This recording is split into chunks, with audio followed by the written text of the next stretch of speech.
Shout out sa inyo dyan.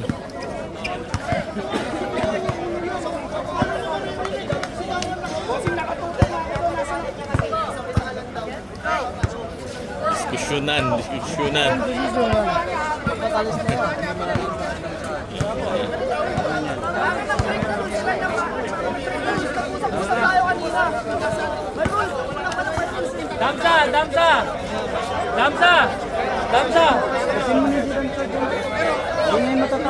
Damsa.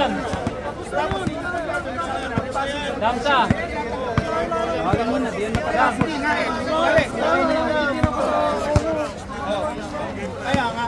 Hindi, tsaka, hindi, pare, ang paliwanag ko naman sa kanya. Boss, ang paliwanag ko naman hindi, ito nga po, wala na makakapaliwanag. Sabi sa kanya, rebase tayo. Ibig sabihin, tinanggap niya yung pagkakalo niya.